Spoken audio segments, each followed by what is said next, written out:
ചാംസിന്റെ change making പരമ്പരയിലേക്ക് സ്വാഗതം. പരസ്പര താൽപര്യമുള്ള വിവിധ വിഷയങ്ങളിൽ ഇടയിൽ വിദ്യാർത്ഥികളെ ബോധവൽക്കരിക്കുക എന്നതാണ് അവരുടെ ലക്ഷ്യം.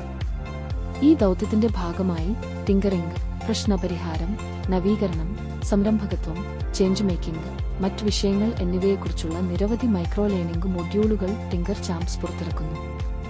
ഈ 10 ഭാഗങ്ങളുള്ള വീഡിയോ പരമ്പരയിൽ ചേഞ്ച് മേക്കിംഗിന്റെ അവശ്യകാര്യങ്ങളും നിങ്ങൾക്ക് എങ്ങനെ ഒരു ചേഞ്ച് മേക്കർ ആകാമെന്നും മനസ്സിലാക്കാൻ ടിങ്കർ ചാംസ് നിങ്ങളെ സഹായിക്കും. ഓരോ വീഡിയോയും ഏകദേശം 5 മുതൽ 10 മിനിറ്റ് വരെ ദൈർഘ്യമുള്ളതാണ്. കൂടാതെ നിങ്ങൾക്ക് ശ്രമിക്കാവുന്ന ഒരു ചേഞ്ച് മേക്കിംഗ് ആക്ടിവിറ്റിയും ഉൾപ്പെടുന്നു.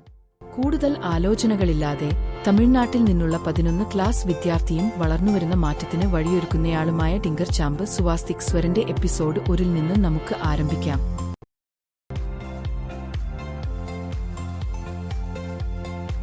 എല്ലാവർക്കും നമസ്കാരം. നമ്മൾ ഇന്ന് വളരെ ഇൻട്രസ്റ്റിംഗ് ആയ ഒരു വിഷയത്തെക്കുറിച്ചാണ് സംസാരിക്കാൻ പോകുന്നത്. അതാണ് ചേഞ്ച് മേക്കിംഗ്. സ്വസ്തിക് സ്വരം തയ്യാറാക്കിയ ഈ വിശകലനത്തിന്റെ ആദ്യത്തെ എപ്പിസോഡിലേക്ക് എല്ലാവർക്കും സ്വാഗതം. നമുക്കൊരു ചോദ്യത്തിൽ നിന്ന് തന്നെ തുടങ്ങിയാലോ? എനിക്കുറപ്പാണ് നിങ്ങളുടെയൊക്കെ മനസ്സിൽ എപ്പോഴെങ്കിലും ഈ ഒരു ചിന്ത വന്നിട്ടുണ്ടാകും. അതെ, വെറുതെ ആഗ്രഹിച്ചിരിക്കുന്നതിന് പകരം ആ ആരെങ്കിലും നമ്മൾ തന്നെ ആയാലോ? അതിനെക്കുറിച്ചാണ് നമ്മളിന്ന് സംസാരിക്കാൻ പോകുന്നത്. എങ്ങനെ നമുക്ക് മാറ്റങ്ങൾ ഉണ്ടാക്കുന്നവരായി മാറാം എന്നതിനെക്കുറിച്ച്. അപ്പോ ആരാണ് ഈ ചേഞ്ച് മേക്കർ?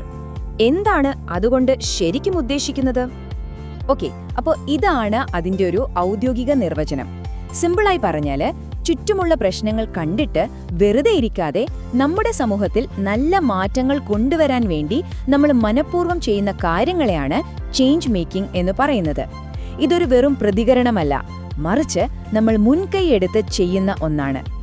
ഇവിടെ വളരെ പ്രധാനപ്പെട്ട ഒരു കാര്യമുണ്ട്. മാറ്റം പിന്നെ ചേഞ്ച് മേക്കിംഗ് രണ്ടും രണ്ടാണ്. കണ്ടില്ലേ? കാലാവസ്ഥ മാറുന്നത് പോലെ ചില മാറ്റങ്ങൾ സ്വാഭാവികമായി സംഭവിക്കും. അതിൽ നമുക്ക് വലിയ പങ്കൊന്നുമില്ല. പക്ഷേ ചേഞ്ച് മേക്കിംഗ് അങ്ങനെയല്ല.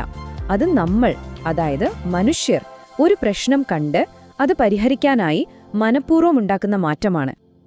അപ്പോൾ ഒരു ചേഞ്ച് മേക്കർ ആകാൻ എന്തൊക്കെ വേണം? അതിന്റെ പ്രധാന ചേരുവകൾ എന്തൊക്കെയാണെന്ന് നോക്കാം. ഒന്നാമത്തേത് അവബോധം, അതായത് എവിടെയാണ് പ്രശ്നമെന്ന് തിരിച്ചറിയാനുള്ള കഴിവ്. 2, സഹാനുഭൂതി അഥവാ എംപതി, മറ്റുള്ളവരുടെ വിഷമം നമ്മുടേതായി കാണാൻ കഴിയണം. 3, ഒരു വിഷൻ അല്ലെങ്കിൽ കാഴ്ചപ്പാട്, അതായത് കാര്യങ്ങൾ എങ്ങനെ മെച്ചപ്പെടുത്താം എന്നതിനെക്കുറിച്ചുള്ള ഒരു സങ്കല്പം. പിന്നെ വെറുതെ സങ്കല്പിച്ചിരുന്നാ പോരല്ലോ, പ്രവർത്തിക്കണം. അതാണ് 4ാമത്തെ പോയിന്റ്. അവസാനമായി സഹകരണം. ഒറ്റയ്ക്ക് നമുക്ക് അധികം മുന്നോട്ടു പോകാനാവില്ല, മറ്റുള്ളവരെയും കൂടെ കൂട്ടണം. ശരി, ഇനി നമുക്ക് അടുത്ത ലെവലിലേക്ക് പോകാം. ഇതിന് ചില നിയമങ്ങളൊക്കെയുണ്ട്. എല്ലാ വലിയ ചേഞ്ച് മേക്കർമാരും പിന്തുടരുന്ന ചില പ്രധാന തത്വങ്ങൾ എന്തൊക്കെയാണവ എന്ന് നോക്കിയാലോ? ഒന്നാമത്തെയും ഏറ്റവും പ്രധാനപ്പെട്ടതുമായ നിയമം ഇതാണ്. ആദ്യം സഹാനുഭൂതി, അതായത് എംപത്തി ഫസ്റ്റ്. മറ്റൊരാളുടെ വിഷമം ശരിക്കും മനസ്സിലാക്കാതെ നമുക്ക് അവരെ എങ്ങനെ സഹായിക്കാൻ പറ്റും, അല്ലേ? അപ്പോ അതാണ് എല്ലാത്തിന്റെയും അടിത്തറ. പ്രശസ്തിയായ ബ്രെനെ ബ്രൗൺ പറഞ്ഞത് കണ്ടില്ലേ? സഹാനുഭൂതിയാണ് ആളുകളെ തമ്മിൽ ബന്ധിപ്പിക്കുന്നത്. ഒരു പ്രശ്നം ശരിക്കും മനസ്സിലാക്കുന്നിടത്ത് നിന്നാണ് യഥാർത്ഥ മാറ്റം തുടങ്ങുന്നത്. വളരെ ശരിയല്ലേ? അടുത്തത് കുറച്ചുകൂടി ആഴത്തിലുള്ളൊരു ചിന്തയാണ് സിസ്റ്റംസ് തിങ്കിങ്. അതായത് ഒരു പ്രശ്നത്തിന്റെ പുറത്ത് കാണുന്ന കാര്യങ്ങൾ മാത്രം നോക്കാതെ അതിന്റെ യഥാർത്ഥ കാരണം എന്താണെന്ന് കണ്ടെത്തുക. ഒരു മരത്തിന്റെ ചീഞ്ഞ ഇലകൾ മാത്രം നുള്ളിക്കളയാതെ അതിന്റെ വേരിനെന്താണ് പ്രശ്നമെന്ന് കണ്ടുപിടിക്കുന്നത് പോലെ. ഈ 2 കാര്യങ്ങൾ കൂടാതെ മറ്റു ചില പ്രധാന തത്വങ്ങൾ കൂടിയുണ്ട്. നോക്കൂ, നേതൃത്വം എന്ന് പറഞ്ഞാൽ ഓർഡർ ഇടുന്ന ആളാകുക എന്നല്ല, മറിച്ച് മറ്റുള്ളവർക്ക് പ്രചോദനമാകുക എന്നതാണ്. പിന്നെ ക്രിയേറ്റിവിറ്റി വേണം. പുതിയ പുതിയ വഴികൾ കണ്ടെത്തണം. എല്ലാവരെയും ഒരുമിച്ച് കൊണ്ടുപോകണം. മാറ്റങ്ങൾ കൊണ്ടുവരുമ്പോൾ ഒരുപാട് തടസ്സങ്ങൾ വരും. അപ്പോ ധൈര്യവും വേണം. ഏറ്റവും പ്രധാനമായി നമ്മൾ ചെയ്യുന്ന കാര്യങ്ങൾ ശരിയായിരിക്കണം, ആർക്കും ദോഷം വരുത്തരുത്. അപ്പോ നമ്മൾ ഈ പറയുന്ന ചേഞ്ച് മേക്കർമാരൊക്കെ ആരാണ്? കുറച്ചുപേരെ നമുക്ക് പരിചയപ്പെട്ടാലോ? നിങ്ങൾക്കെല്ലാവർക്കും അറിയാവുന്ന ചില പേരുകളാണിത്.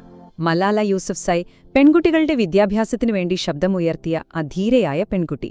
കാലാവസ്ഥാ മാറ്റത്തിനെതിരെ പോരാടുന്ന ഗ്രെറ്റ തൻബർഗ്. സമുദ്രത്തിലെ പ്ലാസ്റ്റിക് മാലിന്യം വൃത്തിയാക്കാൻ ദി ഓഷ്യൻ ക്ലീനപ്പ് സ്ഥാപിച്ച ബോയാൻ സ്ലാറ്റ്.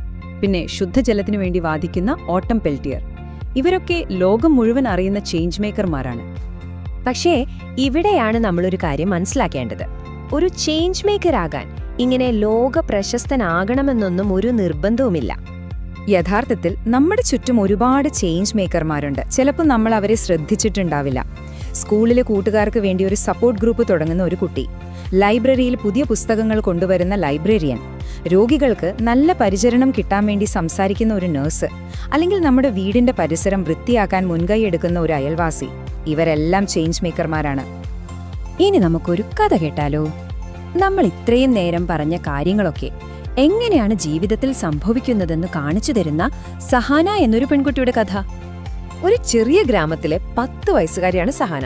ഒരു ദിവസം അവൾ ഒരു പശുക്കിടാവ് പ്ലാസ്റ്റിക് കവറ് തിന്ന് ശ്വാസം മുട്ടുന്നത് കണ്ടു. അവൾക്ക് വല്ലാത്ത വിഷമമായി. പക്ഷെ ചുറ്റുമുള്ള മുതിർന്നവരൊക്കെ എന്താ പറഞ്ഞതെന്നോ, ഇവിടെയൊക്കെ ഇതൊക്കെ ഇങ്ങനെയാണ് എന്ന്. പക്ഷെ സഹാനയ്ക്കത് കേട്ട് വെറുതെ ഇരിക്കാൻ തോന്നിയില്ല. അന്ന് രാത്രി അവൾ തന്റെ നോട്ട്ബുക്കിൽ ഇങ്ങനെ എഴുതി വെച്ചു: മറ്റാരും ഇത് ശരിയാക്കുന്നില്ലെങ്കിൽ ചിലപ്പോ എനിക്കത് ചെയ്യാൻ കഴിയും. കണ്ടില്ലേ, ആ ഒരൊറ്റ ചിന്ത. അവിടെയാണ് അവളുടെ മാറ്റം തുടങ്ങുന്നത്. ഒരു സാധാരണ കുട്ടിയിൽ നിന്ന് ഒരു ചേഞ്ച് മേക്കറിലേക്കുള്ള യാത്ര. ആ ഒരൊറ്റ തീരുമാനത്തിൽ നിന്ന് എന്തൊക്കെ സംഭവിച്ചു എന്നറിയാമോ? ആദ്യം അവൾ സ്കൂളിൽ ഇതേപ്പറ്റി സംസാരിച്ചു. അത് കേട്ട് 20 കൂട്ടുകാർ അവളുടെ കൂടെ കൂടി.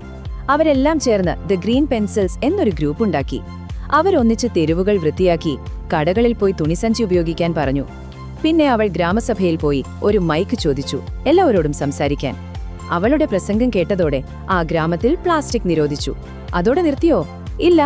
അവളുടെ പ്രവർത്തനം കണ്ട് അടുത്തുള്ള ഗ്രാമത്തിലുള്ളവർ പോലും കാര്യങ്ങൾ പഠിക്കാൻ അങ്ങോട്ട് വരാൻ തുടങ്ങി. കണ്ടോ, ഒരു ചെറിയ ചിന്ത എവിടെ വരെ എത്തിയെന്ന്. പിന്നീട് ഒരു പത്രപ്രവർത്തകൻ അവളോട് ചോദിച്ചു, വലുതാകുമ്പോൾ നിനക്കൊരു നേതാവാകാനാണോ ആഗ്രഹം എന്ന്.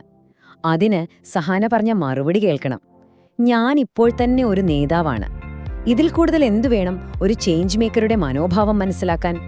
നേതൃത്വം എന്നത് പ്രായമോ സ്ഥാനമോ അല്ല, ഉത്തരവാദിത്തം ഏറ്റെടുക്കലാണ്. സഹാനയുടെ കഥ നമുക്ക് എന്തും സാധ്യമാണെന്ന് കാണിച്ചു വരുന്നു, അല്ലേ? അപ്പോ ഇനി നമ്മൾ വരുന്നത് ഏറ്റവും പ്രധാനപ്പെട്ട ഭാഗത്തേക്കാണ്. ഇനി നിങ്ങൾ ഊഴമാണ്. എന്തുകൊണ്ടാണ് ഇതേക്കുറിച്ച് നമ്മളിപ്പോൾ സംസാരിക്കുന്നത്? കാരണം നമ്മുടെ ലോകമെന്ന് ഒരുപാട് വലിയ വെല്ലുവിളികൾ നേരിടുന്നുണ്ട്. കാലാവസ്ഥാ വ്യതിയാനം, സാമൂഹികമായ പലതരം അസമത്വങ്ങൾ, മാനസികാരോഗ്യ പ്രശ്നങ്ങൾ, ഇങ്ങനെ ഒരുപാട്. ഈ പ്രശ്നങ്ങളെയൊക്കെ നേരിടാൻ നിങ്ങളെപ്പോലെയുള്ളവരുടെ സഹാനുഭൂതി, പുതിയ ആശയങ്ങൾ, പിന്നെ പ്രവർത്തനം, ഇതൊക്കെ കൂടിയേ തീരൂ. അപ്പോ ഈ യാത്ര തുടങ്ങാൻ നിങ്ങളെ സഹായിക്കുന്ന ഒരു ചെറിയ ആക്ടിവിറ്റി ഇതാ. നിങ്ങൾക്കിഷ്ടപ്പെട്ട, നിങ്ങളെ പ്രചോദിപ്പിച്ച 1-2 ചേഞ്ച് മേക്കർമാരെ തിരഞ്ഞെടുക്കുക. അവരാരാണെന്ന് കണ്ടെത്തുക. അവരെന്ത് പ്രശ്നമാണ് കണ്ടത്, അതിനായി എന്തൊക്കെ ചെയ്തു എന്ന് റിസർച്ച് ചെയ്യുക. എന്നിട്ട് അവരുടെ പ്രവർത്തനം നിങ്ങൾക്ക് എന്തുകൊണ്ട് പ്രധാനപ്പെട്ടതായി തോന്നുന്നു എന്ന് ഒരു ചെറിയ പാരഗ്രാഫിൽ എഴുതി നോക്കൂ. നമ്മളെ വിശകലനം ഇവിടെ അവസാനിപ്പിക്കുകയാണ്. പക്ഷെ നിങ്ങളുടെ ചിന്തകൾ ഇവിടെ തുടങ്ങട്ടെ. നിങ്ങൾക്കുള്ള ചോദ്യം ഇതാണ്: ഈ ലോകത്ത് ഒരുപാട് പ്രശ്നങ്ങളുണ്ട്. അതിലേത് പ്രശ്നമാണ് നിങ്ങൾ പരിഹരിക്കാൻ പോകുന്നത്?